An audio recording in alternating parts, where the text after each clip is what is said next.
morning, my dear brothers and sisters.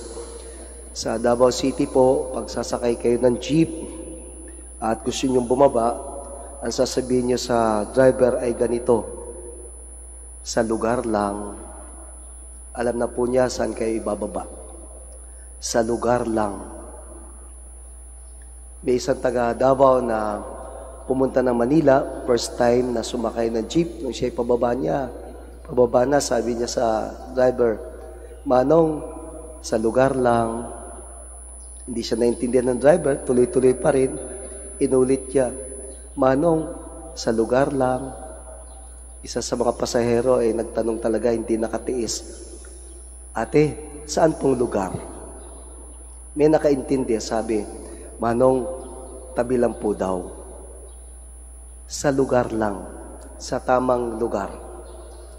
Kaya nga minsan naiinis tayo kapag yung jeep o anong sasakyan, magpipick up ng pasahero, magbababa ng pasahero sa gitna ng daan.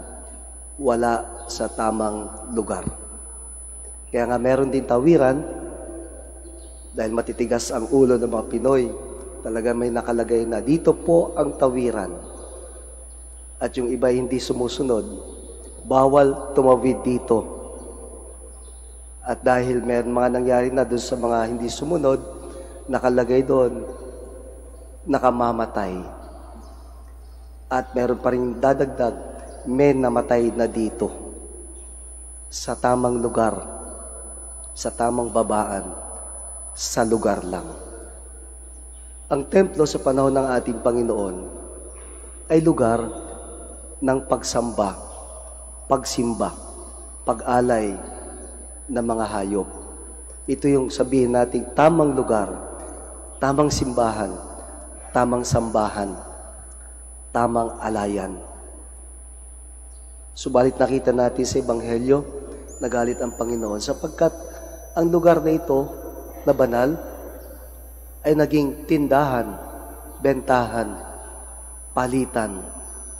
Siguro dahil may negosyo, may kasama pang dayaan, pinagkikitaan. Siguro gustong sabihin ng ating Panginoon, lugar ko to, lumugar kayo sa lugar lang. Nakakalungkot sabihin mga kapatid, sa ating mga Pilipino, ito po, lalo na sa ating basilika, alam natin karamihang pumupunta dito ay talagang mga pilgrims, ang sadya ay magsimba. Nakakalungkot po, bato-bato sa langit, umiiwas na lang yung mga nanonood sa online. Marami pa rin sa mga kapatid natin na nagsisimba, pumapasok ng simbahan, wala sa tamang kasuotan.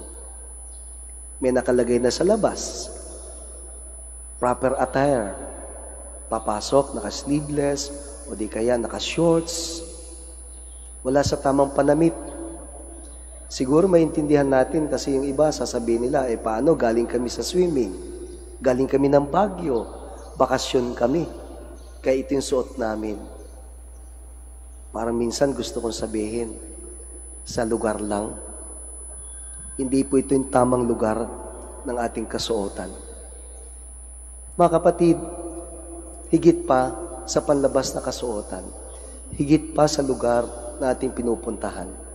Paalala din sa atin, lalo na sa ating ikalawang pagbasa ni San Pablo, sabi niya, You are the temple of the Holy Spirit. Your body is the temple of the Holy Spirit. Paalala sa atin, ang ating katawan, ang ating pagkatao, tayo, ang lugar ni Kristo.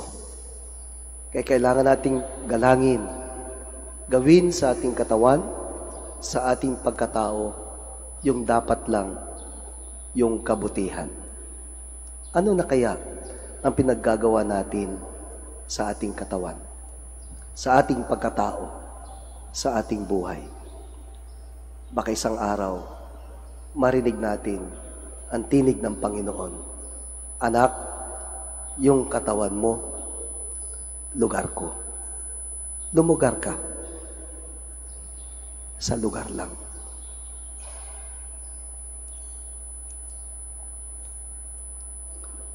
Please all stand.